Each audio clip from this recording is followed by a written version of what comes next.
Bien, chers amis, je vous salue. Donc, pour donner suite à ce grand livre d'Urantia dont je vous ai parlé il y a quelques jours, je suis désolé, j'ai eu un peu de retard parce qu'il m'arrive beaucoup de choses en ce moment. Donc, je vous ai dit que je vous transférerai finalement à la seule personne qui est en droit de le faire, que vous avez pu entendre dans l'introduction, la personne chargée d'Orventon. Et pour ce faire, je vous invite à écouter la première partie qui est un peu longue, mais qui se doit d'être écoutée pour que les choses soient claires pour la suite. Et comme ça va être extrêmement long, ceux qui désirent se lancer dans cette aventure, je leur recommande vivement, car moi je n'ai pas encore été jusqu'au bout, mais en tout cas je leur recommande vivement d'écouter ce passage en entier. Et après de vraiment prendre ce que je ferai, donc segment par segment, des petits bouts de 20 minutes, un quart d'heure ou une demi-heure, afin d'intégrer ça au mieux possible.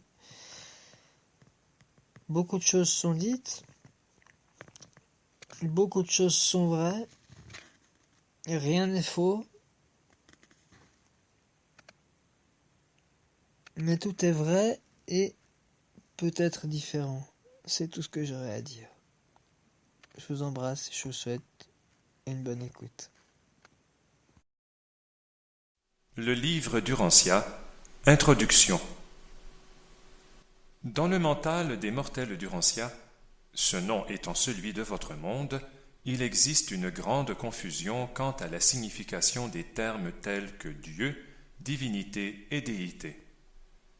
Les êtres humains sont dans une confusion et une incertitude plus grande encore lorsqu'il s'agit des relations entre les personnalités divines désignées par ces nombreuses appellations.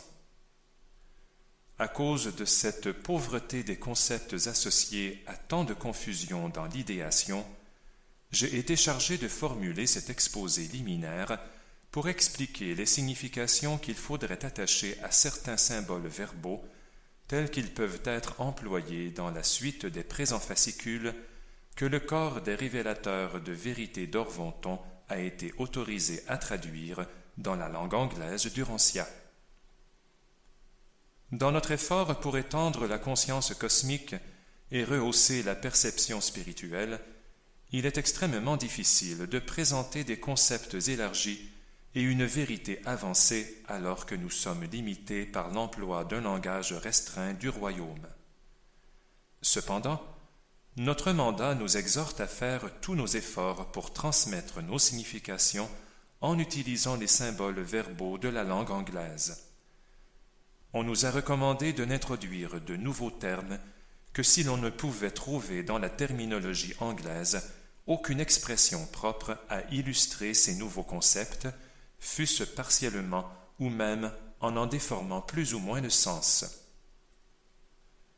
Dans l'espoir de faciliter la compréhension et d'éviter la confusion chez tout mortel qui lira attentivement ces fascicules, nous estimons sage d'exposer, dans ce préambule, un aperçu des sens qu'il faut attacher à de nombreux mots qui vont être employés pour désigner la déité et certains concepts associés des choses, des significations et des valeurs de la réalité universelle. Mais pour formuler cette introduction de définition et de limitation de terminologie, il est nécessaire d'anticiper sur l'usage de ces termes contenus dans les présentations subséquentes. Cette introduction n'est donc pas un exposé complet par lui-même. Ce n'est qu'un guide de définition destiné à aider les lecteurs des fascicules suivants traitant de la déité et de l'univers des univers. Ces fascicules ont été formulés par une commission d'Orventon envoyée sur Urantia à cet effet. Votre monde, Urantia, est l'une des nombreuses planètes habitées similaires comprises dans l'univers local de Nébadon.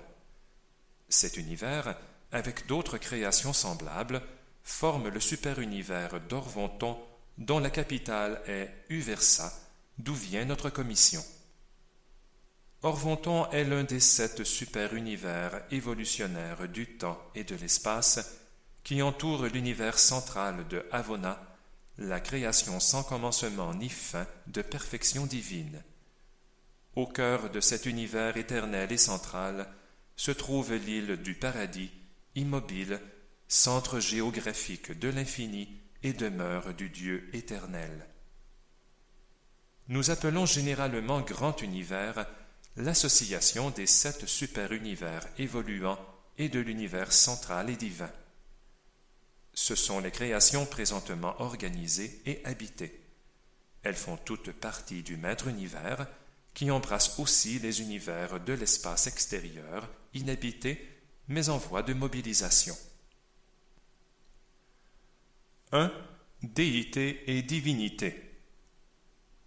L'univers des univers présente des phénomènes d'activité de déité à divers niveaux de réalité cosmique, de signification mentale et de valeur spirituelle, mais tous ces ministères, personnels ou autres, sont divinement coordonnés.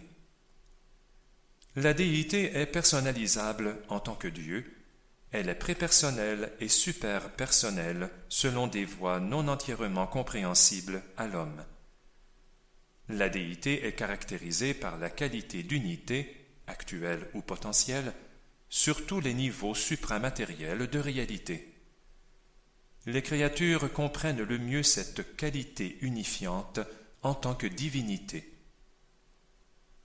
La déité fonctionne sur les niveaux personnels, prépersonnels et superpersonnels.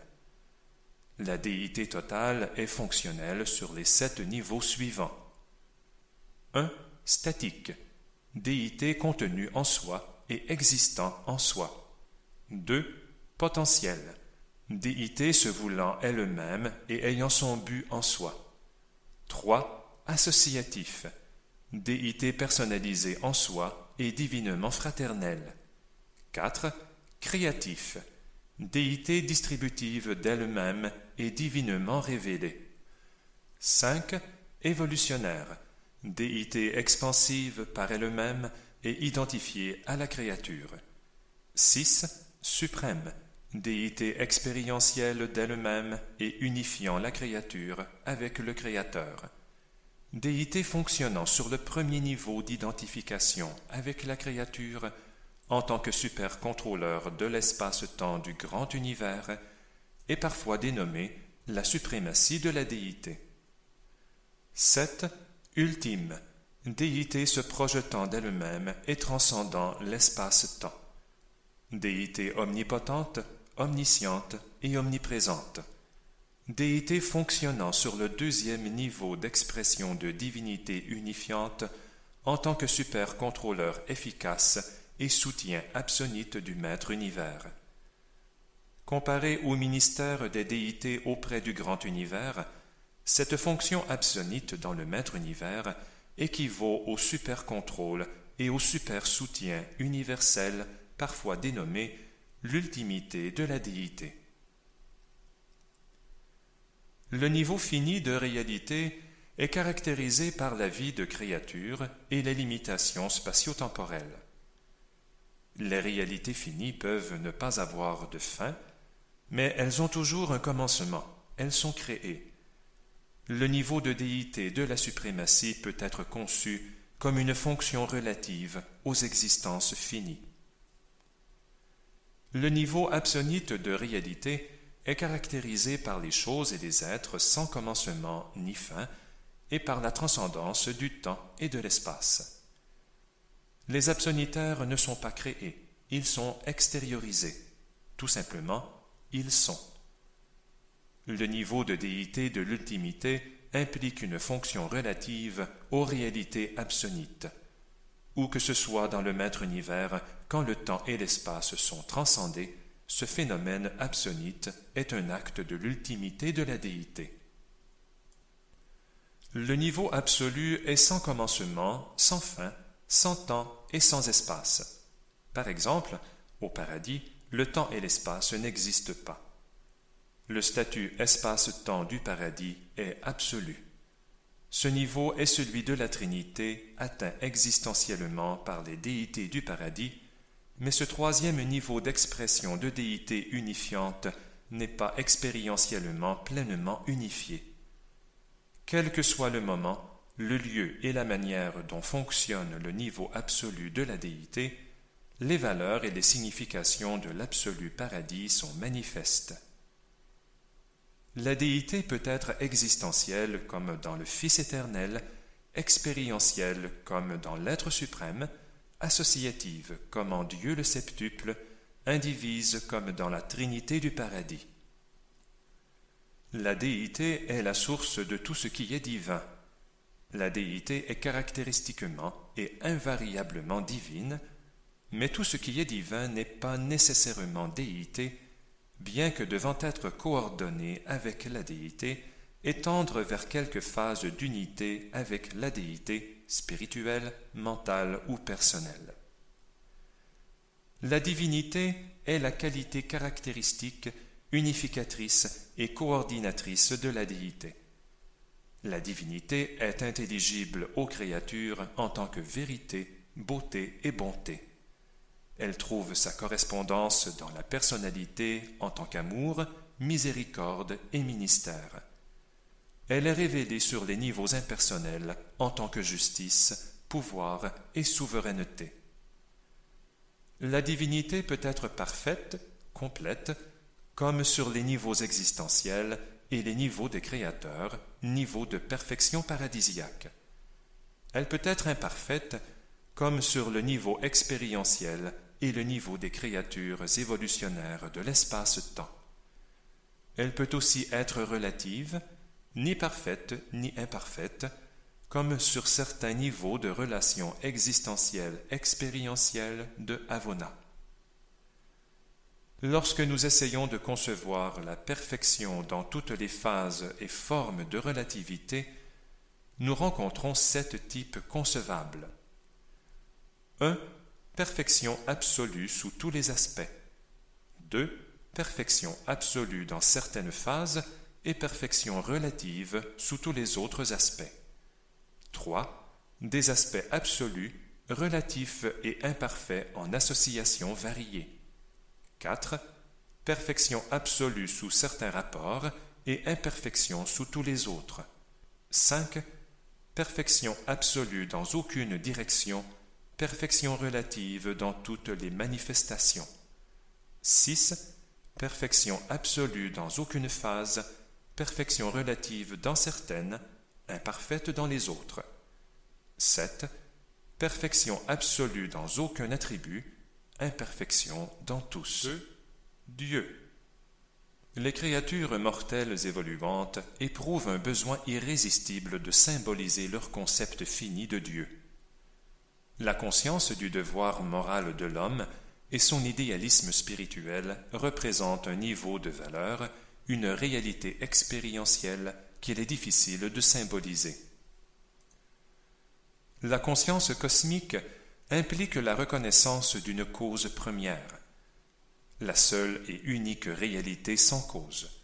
Dieu, le Père universel, fonctionne sur 3 niveaux de déité, personnalité, de valeur subinfinie et d'expression de divinité relative. 1. Prépersonnel, comme dans le ministère des fragments du Père, tels que les ajusteurs de pensée. 2. Personnel, comme dans l'expérience évolutionnaire des êtres créés et procréés. 3. Superpersonnel, comme dans l'existence extériorisée de certains êtres absonites et associés. Dieu est un symbole verbal désignant toutes les personnalisations de la déité. Il faut définir différemment ce terme pour chaque niveau personnel de fonction de la déité, et il faut encore le redéfinir plus explicitement à l'intérieur de chacun de ces niveaux. En effet, on peut employer le mot pour désigner les diverses personnalisations coordonnées et subordonnées de la déité, par exemple, les fils créateurs paradisiaques, les pères des univers locaux. On peut comprendre le mot Dieu tel que nous nous en servons, par désignation comme Dieu le Père, par le contexte comme lorsqu'il est employé dans la discussion d'un niveau particulier de déité ou d'une association de déités. Quand il y a doute sur l'interprétation exacte du mot Dieu, il serait bon de s'y référer comme désignant la personne du Père universel. Le mot Dieu dénote toujours la personnalité. Le mot déité peut se référer ou non à des personnalités de divinité. Dans les présents fascicules, le mot Dieu est employé avec les significations suivantes. 1. Dieu le Père, créateur, contrôleur et soutien, le Père universel, la première personne de la déité. 2. Dieu le Fils, créateur coordonné, contrôleur d'esprit et administrateur spirituel, le Fils éternel, la seconde personne de la déité. 3. Dieu l'Esprit, acteur conjoint, intégrateur universel, dispensateur du mental, l'Esprit infini, la troisième personne de la déité. 4.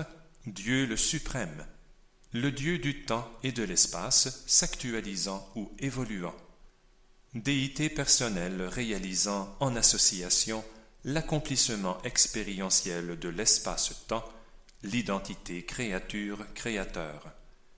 L'être suprême fait personnellement l'expérience d'accomplir l'unité de la déité en tant que Dieu évoluant et expérientiel des créatures évolutionnaires du temps et de l'espace.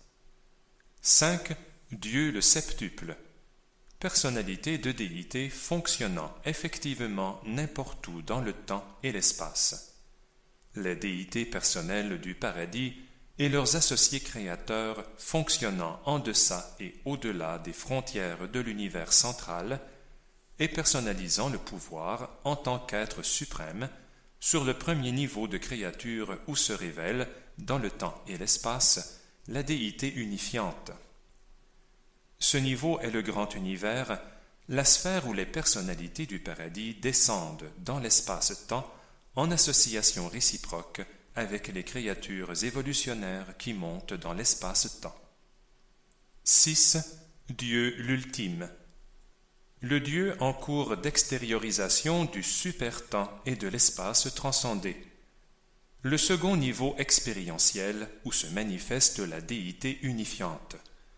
Dieu l'ultime implique la réalisation acquise de la synthèse des valeurs super-personnelles absonites, des valeurs de l'espace-temps transcendé et des valeurs expérientielles qui ont été extériorisées, ces valeurs étant coordonnées sur les niveaux créatifs finals de réalité de déité. 7. Dieu l'absolu, le Dieu qui expérimente des valeurs super-personnelles transcendées et des significations de la divinité transcendée, maintenant existentielle comme absolue de déité.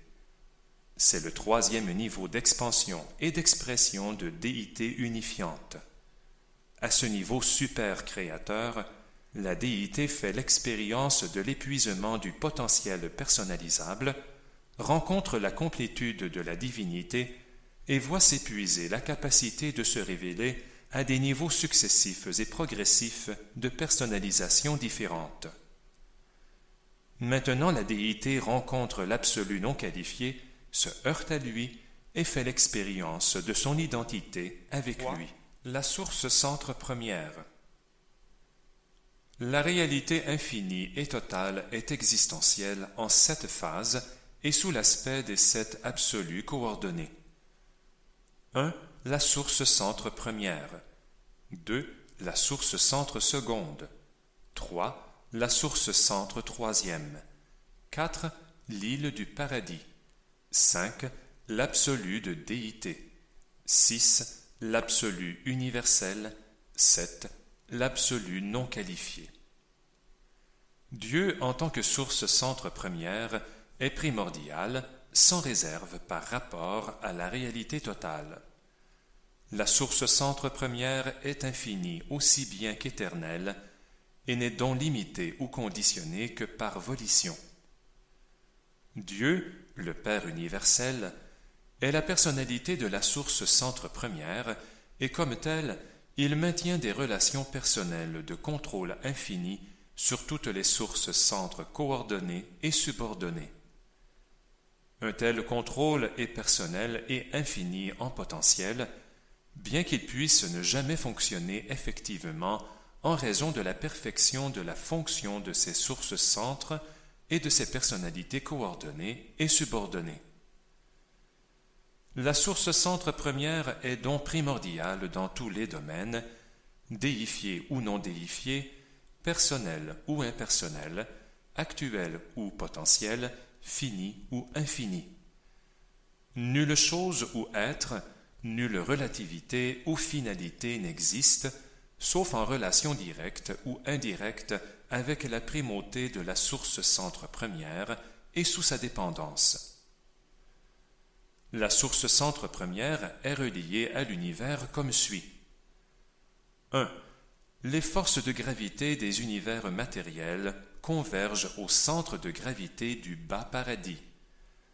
C'est précisément pourquoi la position géographique de sa personne est éternellement fixée en relation absolue avec le centre d'énergie-force du plan inférieur ou matériel du paradis.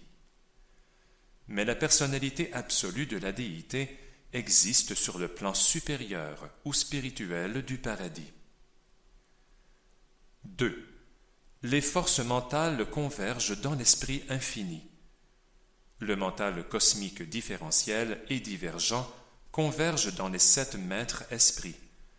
Le mental du suprême, se factualisant en tant qu'expérience de l'espace-temps, converge dans Majeston. 3. Les forces d'esprit de l'univers convergent dans le Fils éternel. 4. La capacité illimitée d'action de déité réside dans l'absolu de déité. 5. La capacité illimitée de réaction d'infinité existe dans l'absolu non qualifié. 6.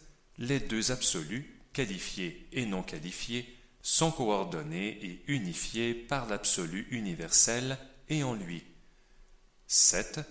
La personnalité potentielle d'un être moral évolutionnaire ou de tout autre être moral est centrée dans la personnalité du Père universel. La réalité telle qu'elle est comprise par les êtres finis est partielle, relative et vague. Le maximum de réalité de la déité, pleinement compréhensible aux créatures évolutionnaires finies, est contenu dans l'être suprême. Toutefois, il y a des réalités antécédentes et éternelles, des réalités superfinies qui sont ancestrales par rapport à cette déité suprême des créatures évolutionnaires de l'espace-temps. En essayant de dépeindre l'origine et la nature de la réalité universelle, nous sommes obligés d'employer la technique de raisonnement de l'espace-temps pour atteindre le niveau du mental fini. C'est pourquoi il nous faut présenter beaucoup d'événements simultanés de l'éternité comme des opérations séquentielles. Une créature de l'espace-temps considérerait l'origine et la différenciation de la réalité comme suit. L'éternel et infini Je suis accomplit la libération de la déité des entraves de l'infinité non qualifiée en exerçant son libre arbitre inhérent et éternel, et ce divorce d'avec l'infinité non qualifiée produisit la première tension de divinité absolue. Cette tension différentielle d'infinité est résolue par l'absolu universel qui fonctionne pour unifier et coordonner l'infinité dynamique de la déité totale et l'infinité statique de l'absolu non qualifié. Dans cette opération originelle, le Je suis théorique aboutit à la réalisation de la personnalité en devenant le Père éternel du Fils originel et devenant simultanément l'éternelle source de l'île du paradis. Coexistant avec la différenciation du Fils d'avec le Père et en présence du paradis, apparurent la personne de l'Esprit infini et l'univers central de Havona. Avec l'apparition de la déité personnelle coexistante, le Fils éternel et l'Esprit infini, le Père échappa en tant que personnalité à sa diffusion dans l'ensemble du potentiel de la déité totale, ce qui autrement aurait été inévitable. Dès lors, ce n'est plus qu'en association de trinité avec ces deux égaux en déité que le Père remplit tout le potentiel de la déité. En même temps, la déité expérientielle s'actualise de manière croissante sur les niveaux divins de suprématie, d'ultimité et d'absoluité. Le concept du « je suis » est une concession philosophique que nous faisons au mental fini de l'homme lié au temps et enchaîné à l'espace, à l'impossibilité pour la créature de comprendre les existences d'éternité, les réalités et les relations sans commencement ni fin. Pour la créature de l'espace-temps, il faut que toute chose ait un commencement, à la seule exception de l'unique sans cause, la cause primordiale des causes. C'est pourquoi nous conceptualisons ce niveau de valeur de la philosophie comme le « je suis », en enseignant en même temps à toutes les créatures que le Fils éternel et l'Esprit infini sont coéternels avec le « je suis ». En d'autres termes, il n'y a jamais eu d'époque où le « je suis » n'était pas le Père du Fils, et avec ce dernier, le Père de l'Esprit. L'infini est employé pour dénoter la plénitude, la finalité, impliquée par la primauté de la source centre première. Le « je suis » théorique est pour la créature une extension philosophique de l'infinité de la volonté, mais l'infini est un niveau de valeur actuel représentant l'intention d'éternité de la véritable infinité du libre arbitre absolu et sans entrave du Père universel. Ce concept est parfois désigné par l'infini Père. Une grande part de la confusion qu'éprouvent tous les ordres d'êtres supérieurs et inférieurs au cours de leurs efforts pour découvrir l'infini Père est inhérente à leur possibilité limitée de compréhension. La primauté absolue du Père universel n'est pas apparente sur les niveaux sub-infinis. Il est donc probable que seul le Fils éternel et l'Esprit infini connaissent véritablement le Père en tant qu'infinité. Pour toutes les autres personnalités, un tel concept représente l'exercice de la foi. Réalité d'univers. La réalité s'actualise différentiellement sur divers niveaux de l'univers. La réalité a son origine dans et par la volition infinie du Père universel, et elle est réalisable en trois phases primordiales sur de nombreux niveaux différents de l'actualisation de l'univers. 1. La réalité non déifiée s'étend depuis les domaines d'énergie du non personnel jusqu'au royaume de réalité des valeurs non personnalisables de l'existence universelle et même jusqu'en présence de l'absolu non qualifié. 2. La réalité déifiée embrasse tous les potentiels de déité infinie s'étendant à travers tous les royaumes de la personnalité depuis le fini le plus bas jusqu'à l'infini le plus élevé. Elle inclut ainsi le domaine de tout ce qui est personnalisable et davantage, allant jusqu'à la présence de l'absolu de déité. 3. La réalité interassociée. La réalité d'univers est présumée déifiée ou non déifiée, mais pour les êtres sub-déifiés, il existe un vaste domaine de réalité interassociée, potentielle et s'actualisant, qu'il est difficile d'identifier. Une grande partie de cette réalité coordonnée est englobée dans les royaumes de l'absolu universel. Voici le concept primordial de la réalité originelle. Le Père instaure et maintient la réalité. Les différentiels primordiaux de la réalité sont le déifié et le non déifié, l'absolu de déité et l'absolu non qualifié. La relation primordiale est la tension entre les deux.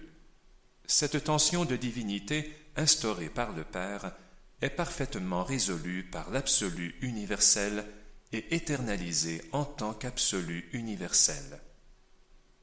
Vue de l'espace et du temps, la réalité est encore divisible comme suit. 1. Actuel et potentiel. Réalité existant dans leur plénitude d'expression, en contraste avec celle qui comporte une capacité de croissance non dévoilée. Le Fils éternel est une actualité spirituelle absolue. L'homme mortel est dans une grande mesure une potentialité spirituelle non réalisée. 2. Absolu et subabsolu. Les réalités absolues sont des existences d'éternité.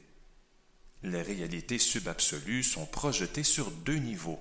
Absonites, ces réalités sont relatives par rapport au temps et à l'éternité.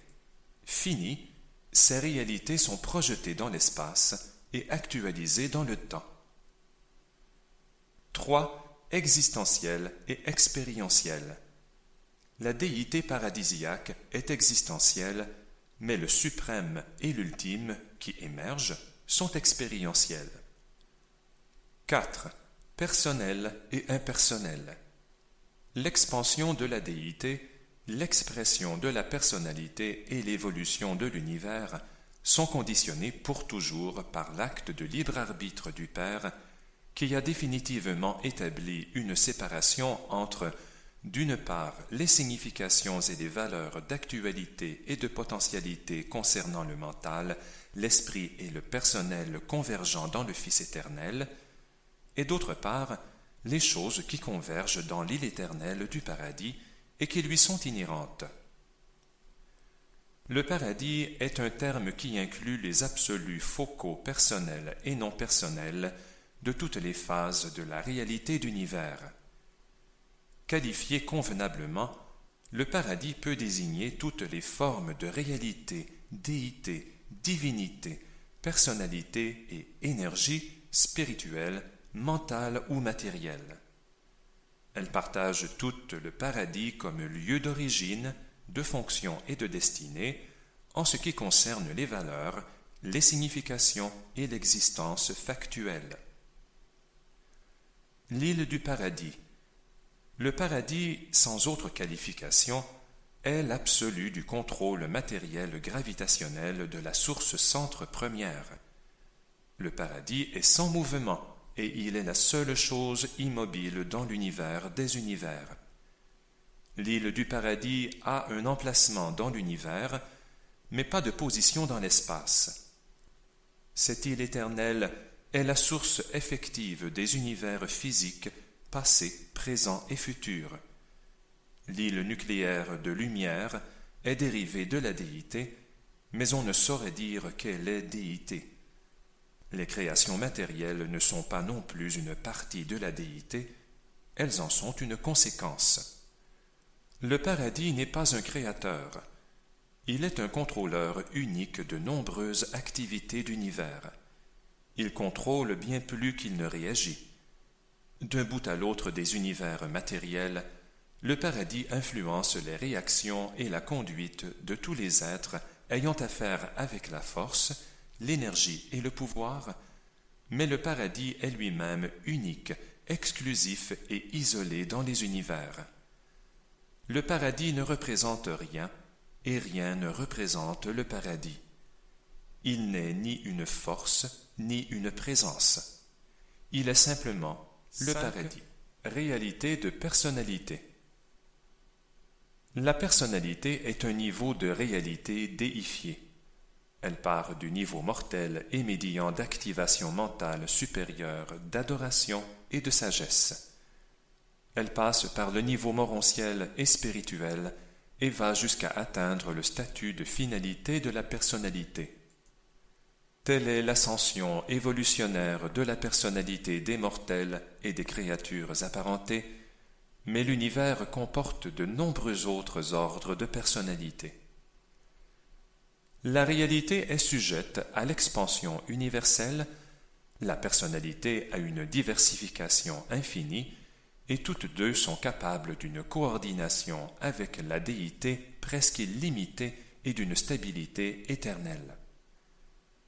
Alors que le champ métamorphique de la réalité non personnelle est nettement limité, nous ne connaissons aucune limite à l'évolution progressive des réalités de personnalité. Sur les niveaux expérientiels atteints, tous les ordres ou valeurs de personnalité sont associables et même co-créateurs. Même Dieu et l'homme peuvent coexister dans une personnalité unifiée, comme il est démontré d'une manière si exquise dans le présent statut du Christ Michael, Fils de l'homme et Fils de Dieu. Tous les ordres et phases subinfinies de personnalité sont accessibles à l'association et sont potentiellement co-créateurs. Le prépersonnel, le personnel et le superpersonnel sont tous liés ensemble par un potentiel mutuel d'aboutissement coordonné, d'accomplissement progressif et de capacité co-créatrice. Mais jamais l'impersonnel ne se transmue directement en personnel. La personnalité n'est jamais spontanée, elle est le don du Père du paradis. La personnalité est surimposée à l'énergie et n'est associée qu'à des systèmes d'énergie vivants. L'identité peut être associée à des archétypes d'énergie non vivants. Le Père universel est le secret de la réalité de la personnalité, du don de la personnalité et de la destinée de la personnalité. Le Fils éternel est la personnalité absolue, le secret de l'énergie spirituelle, des esprits morontiels et des esprits rendus parfaits. L'acteur conjoint est la personnalité du mental esprit, la source de l'intelligence, de la raison et du mental universel. Mais l'île du paradis est non personnelle et extra-spirituelle, étant l'essence du corps universel, la source et le centre de la matière physique et le maître archétype absolu de la réalité matérielle universelle. Ces qualités de réalité universelle sont manifestes dans l'expérience humaine urantienne sur les niveaux suivants. 1. Le corps, l'organisme matériel ou physique de l'homme, le mécanisme électrochimique vivant de nature et d'origine animale. 2. Le mental, le mécanisme pensant, percevant et ressentant de l'organisme humain, le total de l'expérience consciente et inconsciente, l'intelligence associée à la vie émotionnelle s'élevant au niveau de l'esprit par l'adoration et la sagesse. 3. L'esprit, l'esprit divin qui habite le mental de l'homme, l'ajusteur de pensée. Cet esprit immortel est prépersonnel, il n'est pas une personnalité, bien qu'il soit destiné à devenir une partie de la personnalité de la créature mortelle qui survivra. 4. L'âme. L'âme de l'homme est une acquisition expérientielle. À mesure qu'une créature mortelle choisit de faire la volonté du Père qui est aux cieux, l'esprit qui l'habite devient le Père d'une nouvelle réalité dans l'expérience humaine. Le mental mortel et matériel est la mère de cette même réalité émergente. La substance de cette nouvelle réalité n'est ni matérielle ni spirituelle. Elle est morontielle. C'est l'âme émergente et immortelle destinée à survivre à la mort physique et à commencer l'ascension du paradis. La personnalité. La personnalité de l'homme mortel n'est ni corps, ni mental, ni esprit. Elle n'est pas non plus l'âme. La personnalité est la seule réalité invariante dans l'expérience constamment changeante d'une créature, et elle unifie tous les autres facteurs associés de l'individualité. La personnalité est le don unique conféré par le Père universel aux énergies vivantes et associées de la matière, du mental et de l'esprit, et qui survit avec la survivance de l'âme morontielle. Morontia est un terme désignant un vaste niveau intermédiaire entre le matériel et le spirituel. Il peut désigner des réalités personnelles ou impersonnelles, des énergies vivantes ou non vivantes. La chaîne du tissu morontiel est spirituelle, sa trame est matérielle. 6. Énergie et archétype. Nous appelons personnel tout ce qui réagit au circuit de personnalité du Père. Nous appelons esprit tout ce qui réagit au circuit d'esprit du Fils. Nous appelons mental, mental en tant qu'attribut de l'esprit infini, mental sous toutes ses phases, tout ce qui réagit au circuit mental de l'acteur conjoint. Nous appelons matière, énergie-matière dans tous ses états métamorphiques, tout ce qui répond au circuit de gravité matérielle centré dans le bas paradis. Énergie est employée comme un terme global appliqué au royaume spirituel, mental et matériel. Le mot force est employé généralement de la même manière. L'emploi du mot pouvoir ne sert habituellement qu'à désigner le niveau électronique de la matière du grand univers qui réagit à la gravité linéaire. Pouvoir est également utilisé pour désigner la souveraineté. Nous ne pouvons nous conformer à vos définitions généralement acceptées pour la force, l'énergie et le pouvoir. Votre langage est si pauvre qu'il nous faut assigner à ces termes des significations multiples. L'énergie physique est un terme dénotant toutes les phases et formes de mouvement, d'action et de potentiel des phénomènes. En discutant les manifestations d'énergie physique, nous employons généralement les termes de force cosmique, énergie émergente et pouvoir d'univers. Ils sont souvent employés comme suit. 1.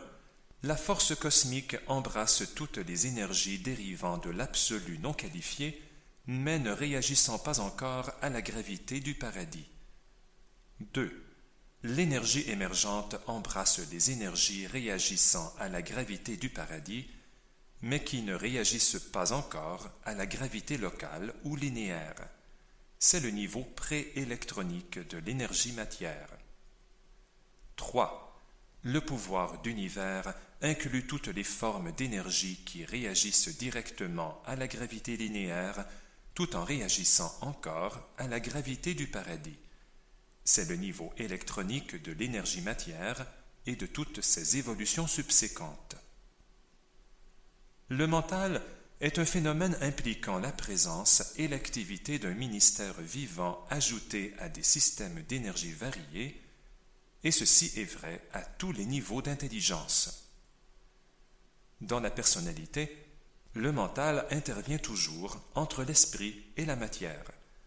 C'est pourquoi l'univers est illuminé par 3 sortes de lumière: la lumière matérielle, la perspicacité intellectuelle et la luminosité d'esprit. La lumière, la luminosité d'esprit est un symbole verbal, une façon de parler qui implique la manifestation de personnalités caractéristiques des êtres d'esprit de divers ordres. Cette émanation lumineuse n'a aucun rapport avec la perspicacité intellectuelle ni avec les manifestations de la lumière physique. Un archétype peut se trouver projeté sous un aspect matériel, spirituel ou mental, ou comme une combinaison de ces énergies. Il peut imprégner des personnalités, des identités, des entités ou la matière non vivante. Mais un archétype est un archétype et reste un archétype. Seules les copies en sont multipliées. Un archétype peut configurer l'énergie, mais il ne la contrôle pas. La gravité est le seul contrôle de l'énergie matière. Ni l'espace ni l'archétype ne réagissent à la gravité, mais il n'y a pas de relation entre l'espace et l'archétype. L'espace n'est ni un archétype potentiel. L'archétype est une configuration de la réalité qui a déjà payé tout son dû à la gravité. La réalité d'un archétype consiste en ses énergies, son mental, son esprit ou ses composantes de matière. En contraste avec l'aspect du total, L'archétype révèle l'aspect individuel de l'énergie et de la personnalité. Les formes de la personnalité ou de l'identité sont des archétypes résultant de l'énergie, physique, spirituelle ou mentale, mais ne sont pas inhérentes à cette énergie. Cette qualité d'énergie ou de personnalité, en vertu de laquelle l'archétype est amené à apparaître, peut être attribuée à Dieu, à la déité, au don de force du paradis, à la coexistence de la personnalité et du pouvoir. Un archétype est un maître modèle dont il est fait des copies. Le paradis éternel est l'absolu des archétypes. Le Fils éternel est l'archétype de la personnalité. Le Père universel est la source ancestrale directe des deux. Mais le paradis ne confère pas d'archétype et le Fils ne peut conférer la personnalité, l'être suprême. Le mécanisme de déité du Maître univers est double en ce qui concerne les relations d'éternité. Dieu le Père, Dieu le Fils et Dieu l'Esprit sont éternels, sont des êtres existentiels, tandis que Dieu le Suprême, Dieu l'Ultime et Dieu l'Absolu sont des personnalités de déité en voie d'actualisation. Elles sont d'une époque postérieure à Avona dans les sphères de l'espace-temps et de l'espace-temps transcendé du Maître univers en expansion évolutionnaire. Ces personnalités de déité qui s'actualisent sont des éternels futurs à partir du moment où, et dans la mesure où, elles personnalisent le pouvoir dans les univers croissants par la technique de l'actualisation expérientielle des potentiels créatifs associatifs des déités éternelles du paradis. La déité est donc duelle dans sa présence. 1. Existentielle, des êtres d'existence éternelle, passée, présente et future. 2. Expérientielle, des êtres s'actualisant dans le présent post-avonien, mais dont l'existence sera sans fin au cours de toute l'éternité future. Le Père, le Fils et l'Esprit sont existentiels en actualité, bien que tous les potentiels soient présumés expérientiels. Le Suprême et l'Ultime sont entièrement expérientiels. L'absolu de déité est expérientiel en actualisation, mais existentiel en potentialité. L'essence de la déité est éternelle, mais seules les trois personnes originelles de la déité sont éternelles sans réserve. Toutes les autres personnalités de déité ont une origine, mais leur destinée est éternelle.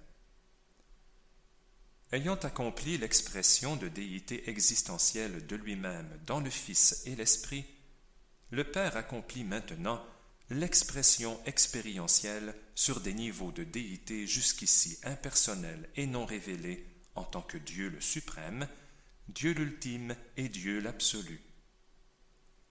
Mais ces déités expérientielles ne sont pas entièrement existantes présentement. Elles sont en voie d'actualisation. Dieu le suprême à Avona est le reflet d'esprit personnel de la déité trine du paradis. Maintenant, cette relation associative de la déité procède à une expansion extérieure créatrice en Dieu le septuple et se synthétise dans le grand univers, dans le pouvoir expérientiel du Tout-Puissant suprême. La déité du paradis, existentielle en tant que trois personnes, évolue ainsi expérientiellement en deux phases de suprématie, tandis que ces deux phases unifient personnalité et pouvoir en un seul Seigneur, l'être suprême. Le Père universel accomplit sa libération volontaire des liens de l'infinité et des chaînes de l'éternité par la technique de la trinitisation, personnalisation triple de la déité. Même à présent, l'être suprême évolue en tant qu'unification de personnalité sub-éternelle de la septuple manifestation de la déité dans les segments d'espace-temps du grand univers. l'être suprême n'est pas un créateur direct, sauf qu'il est le Père de Majeston, mais il est le coordinateur synthétiseur dans l'univers de toutes les activités créateur-créature. L'être suprême, s'actualisant maintenant dans les univers évolutionnaires, est la déité qui met en corrélation et synthétise la divinité de l'espace-temps, de la déité trine du paradis en association expérientielle avec les créateurs suprêmes du temps et de l'espace. Lorsque cette déité évolutionnaire se sera définitivement actualisée, elle constituera la fusion éternelle du fini et de l'infini, l'union perpétuelle et indissoluble du pouvoir expérientiel et de la personnalité d'esprit. Sous l'impulsion directe de l'être suprême évoluant, toute la réalité finie de l'espace-temps est engagée dans une mobilisation toujours ascendante et une unification en voie de perfectionnement, synthèse personnalité-pouvoir, de toutes les phases et valeurs de la réalité finie en association avec des phases variées de la réalité du paradis, dans le but de s'embarquer subséquemment dans la tentative d'atteindre les niveaux absonites d'aboutissement des super-créatures. 8. Dieu le septuple. Pour compenser le caractère fini du statut des créatures et pour pallier leur limitation de concept, le Père universel a établi pour les créatures évolutionnaires une septuple approche de la déité. 1. Les fils créateurs du paradis. 2. Les anciens des jours. 3. Les 7 maîtres esprits. 4. L'être suprême. 5. Dieu l'Esprit. 6. Dieu le Fils. 7. Dieu le Père. Cette personnalisation septuple de la déité dans le temps et l'espace, et pour les 7 super-univers, rend l'homme mortel capable d'atteindre la présence de Dieu qui est esprit. Cette déité septuple qui, pour les créatures de l'espace-temps fini, personnalisant en son temps le pouvoir dans l'être suprême, est la déité fonctionnelle des créatures mortelles évolutionnaires de la carrière d'ascension du paradis. Une telle carrière de découverte expérientielle de réalisation de Dieu commence par la reconnaissance de la divinité du Fils créateur de l'univers local, s'élève par la reconnaissance des anciens des jours du super-univers et de la personne de l'un des 7 maîtres esprits, et va jusqu'à l'aboutissement de la découverte et de la reconnaissance de la divine personnalité du Père universel du paradis. Le grand univers est le triple domaine de déité de la Trinité de suprématie, de Dieu le septuple et de l'être suprême. Dieu le suprême est potentiel dans la Trinité du paradis, de laquelle il tire sa personnalité et ses attributs d'esprit. Mais maintenant, il s'actualise dans les fils créateurs, les anciens des jours et les maîtres esprits, desquels il dérive son pouvoir de tout-puissant sur les super-univers du temps et de l'espace. Cette manifestation de pouvoir du Dieu immédiat des créatures évolutionnaires se développe de fait dans l'espace-temps avec elle et de façon concomitante. Le Tout-Puissant suprême se développant au niveau de valeur des activités non personnelles et la personne spirituelle de Dieu le suprême sont une seule réalité, l'être suprême. Dans l'association de déités de Dieu le septuple, les fils créateurs fournissent le mécanisme par lequel le mortel devient immortel et le fini atteint l'embrassement de l'infini. L'être suprême fournit la technique pour la mobilisation de personnalités pouvoir, la synthèse divine de toutes ces multiples opérations, permettant ainsi au fini d'atteindre l'absonite et par d'autres actualisations futures possibles, d'essayer d'atteindre l'ultime. Les fils créateurs et leurs divines ministres associés participent à cette mobilisation suprême, mais les anciens des jours et les 7 maîtres esprits sont probablement installés de manière éternelle comme administrateur permanent dans le grand univers. La fonction de Dieu le septuple date de l'organisation des 7 super-univers et va probablement s'étendre avec l'évolution future des créations de l'espace extérieur. L'organisation de ces futurs univers sur les niveaux d'espace primaire, secondaire, tertiaire et quaternaire d'évolution progressive marquera sans aucun doute l'inauguration d'une approche transcendante et absonite de la déité. 9. Dieu l'ultime. De même que l'être suprême se développe progressivement en partant de l'antécédente dotation de divinité inhérente au potentiel d'énergie et de personnalité du grand univers qui l'englobe, de même Dieu l'ultime émerge des potentiels de divinité résidant dans les domaines de l'espace-temps transcendé du maître univers. L'actualisation de la déité ultime marque l'unification absonite de la première trinité expérientielle et indique l'expansion de déités en voie d'unification sur le second niveau de l'autoréalisation créative.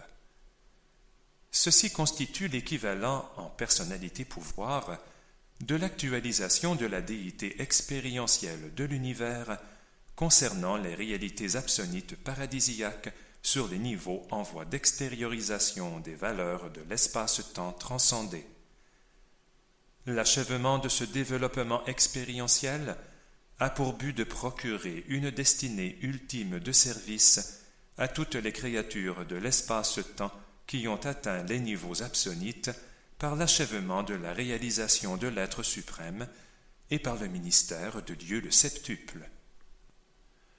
Dieu l'ultime désigne la déité personnelle fonctionnant sur les niveaux de divinité de l'absonite et sur les sphères du super-temps et de l'espace transcendé de l'univers.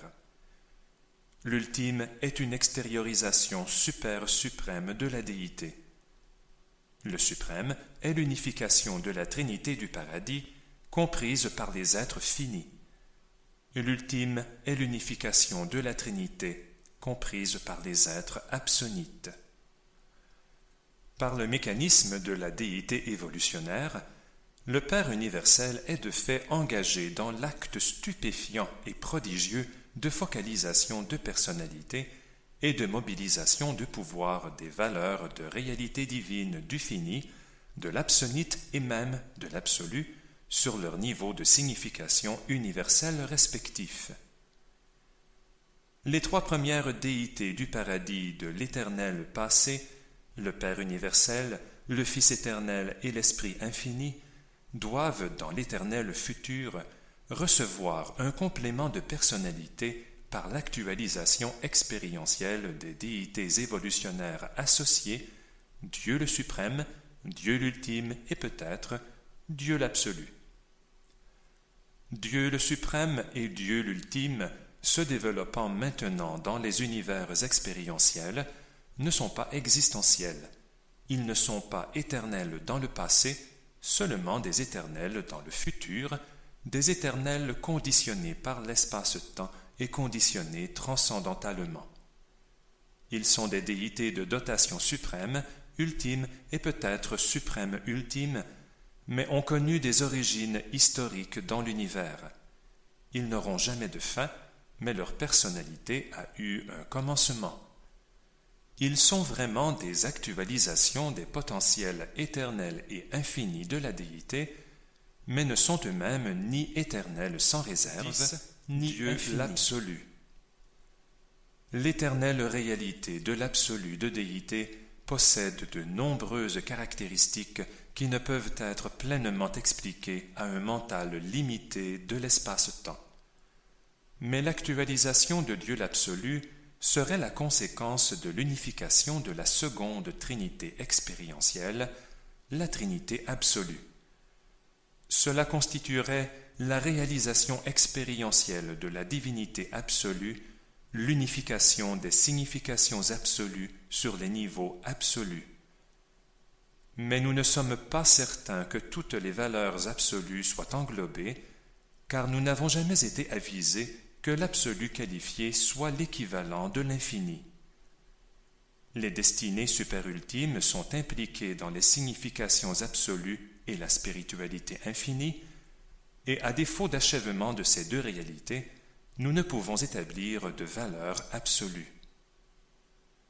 Dieu l'absolu est le but d'aboutissement et de réalisation de tous les êtres super-absonites.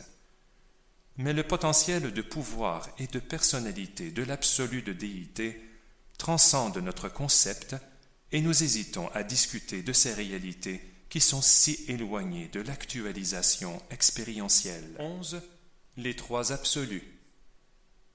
Lorsque la pensée conjuguée du Père universel et du Fils éternel, fonctionnant dans le Dieu d'action, établit la création de l'univers central et divin, le Père suivit l'expression de sa pensée dans la parole de son Fils et dans l'acte de leur exécutant conjoint en différenciant sa présence à Avona des potentiels de l'infinité. Ces potentiels de l'infinité non révélés demeurent cachés dans l'espace chez l'absolu non qualifié et divinement ensevelis dans l'absolu de déité, tandis que ces deux derniers deviennent un dans le fonctionnement de l'absolu universel, l'unité infinité non révélée du Père du paradis. La puissance de la force cosmique et la puissance de la force d'esprit sont toutes deux en voie de réalisation-révélation progressive à mesure que la réalité entière s'enrichit par croissance expérientielle et par la corrélation de l'expérientiel avec l'existentiel par l'absolu universel.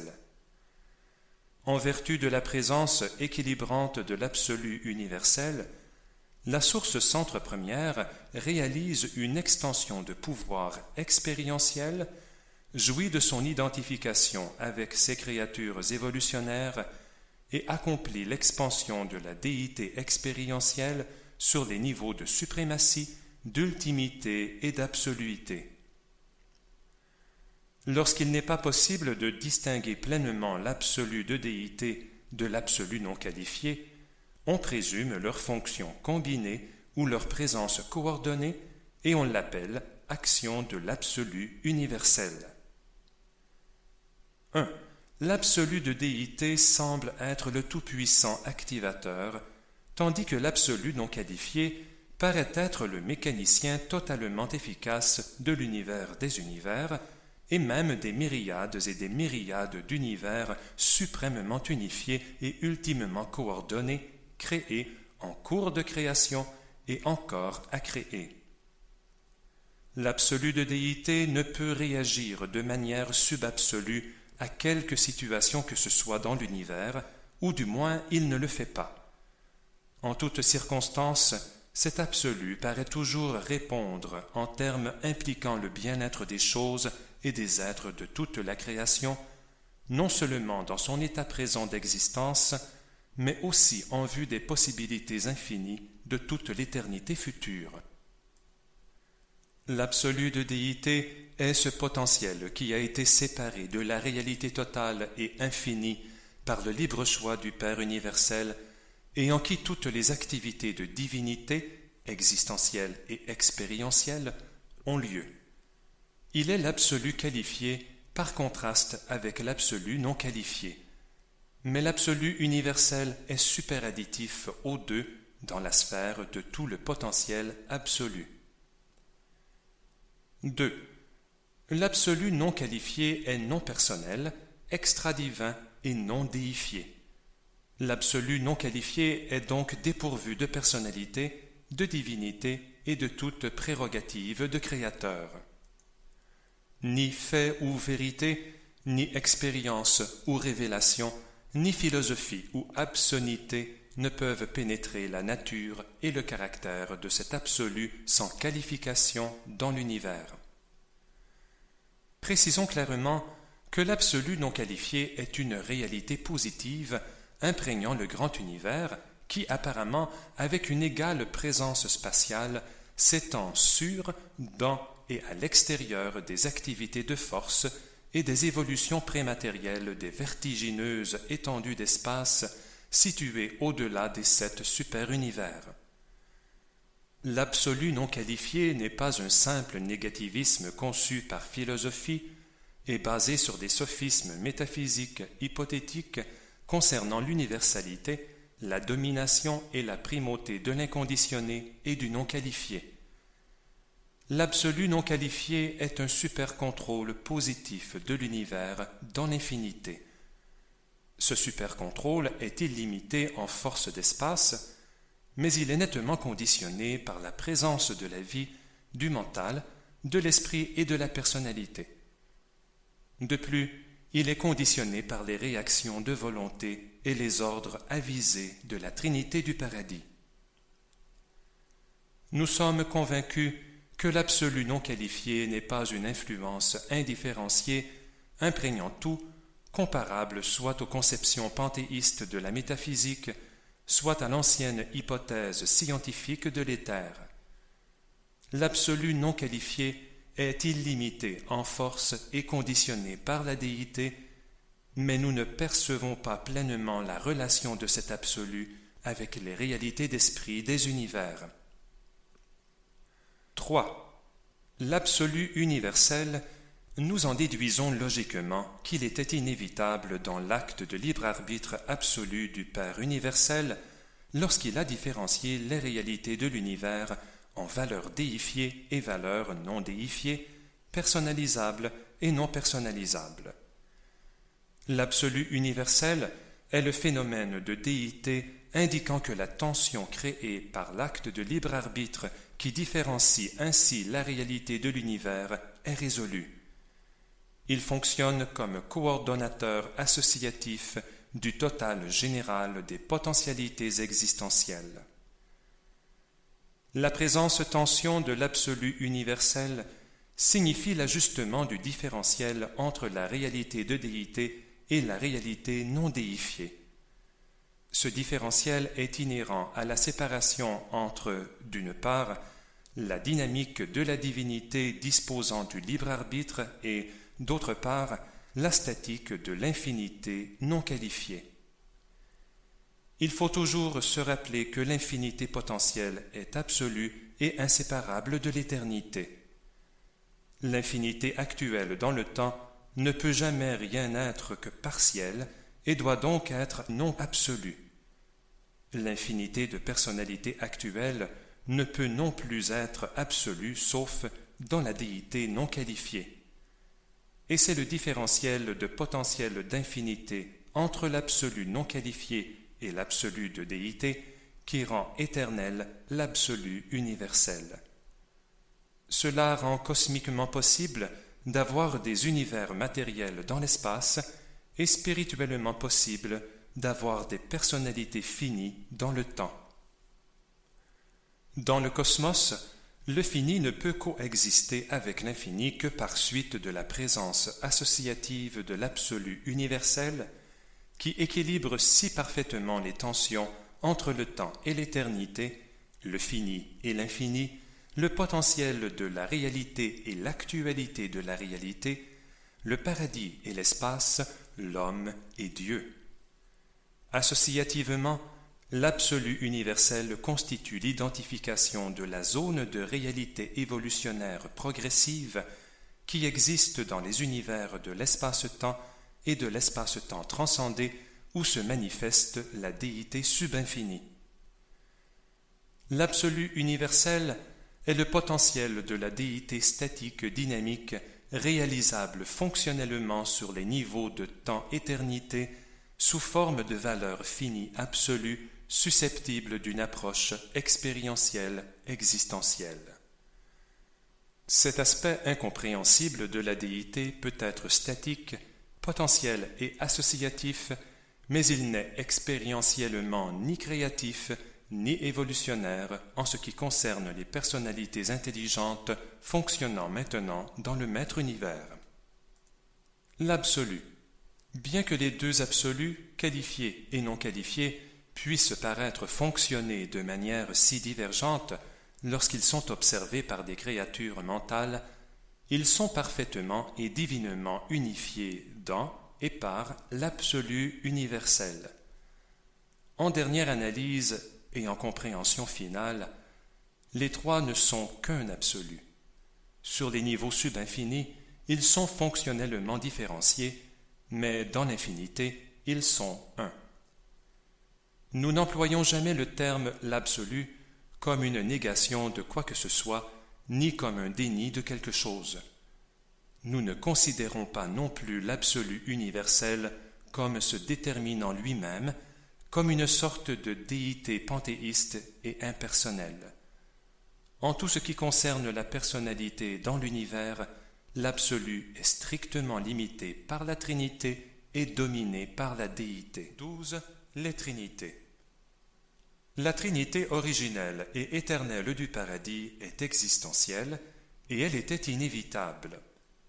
Cette Trinité sans commencement était inhérente au fait que la volonté sans entrave du Père avait différencié le personnel du non personnel.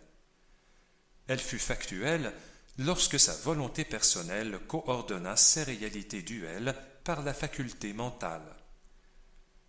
Les trinités postérieures à Avona sont expérientielles. Elles sont inhérentes à la création dans le maître univers de deux niveaux sub-absolus et évolutionnaires de manifestation de personnalité-pouvoir. La Trinité du paradis, l'éternelle union en déité du Père universel, du Fils éternel et de l'Esprit infini, est existentielle en actualité, mais tous les potentiels sont expérientiels. C'est pourquoi cette Trinité constitue la seule réalité de déité embrassant l'infinité, et c'est pourquoi se produisent les phénomènes universels de l'actualisation de Dieu le suprême, Dieu l'ultime et Dieu l'absolu. Les premières et secondes trinités expérientielles, les trinités post-avoniennes, ne peuvent être infinies parce qu'elles embrassent des déités dérivées, des déités développées par l'actualisation expérientielle de réalités créées ou extériorisées par la trinité existentielle du paradis. L'infinité de divinité est constamment enrichie, sinon amplifiée, par le caractère fini et absonite de l'expérience de la créature et du Créateur. Les trinités sont des vérités de relation et des faits de manifestation coordonnés de la déité. Les fonctions de la Trinité englobent les réalités de déité et les réalités de déité cherchent toujours à se réaliser et à se manifester dans la personnalisation. Dieu le suprême, Dieu l'ultime et même Dieu l'absolu sont donc des inévitabilités divines. Ces trois déités expérientielles étaient potentielles dans la Trinité existentielle, la Trinité du paradis. Mais leur émergence dans l'univers, comme personnalité de pouvoir, dépend, pour une part, de leur propre fonctionnement expérientiel dans les univers de pouvoir et de personnalité, et, pour une autre part, des accomplissements expérientiels des créateurs et des trinités postérieures à Avona.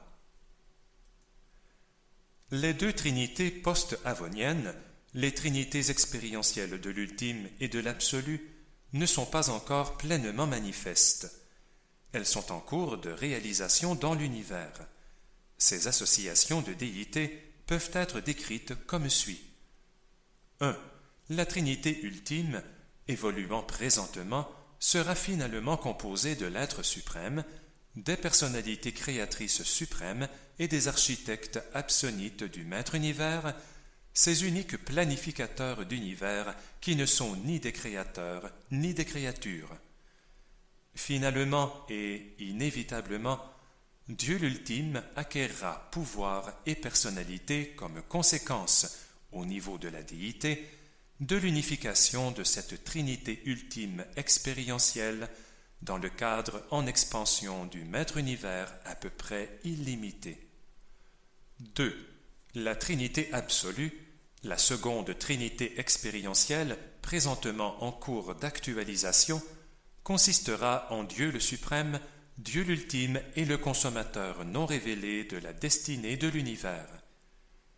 Cette trinité fonctionne à la fois sur les deux niveaux, personnel et superpersonnel, et même jusqu'aux frontières du non personnel, et son unification dans l'universalité rendrait la déité absolue expérientielle. La Trinité ultime s'unifie expérientiellement en se parachevant, mais nous doutons vraiment qu'une telle unification, aussi complète, soit possible pour la Trinité absolue.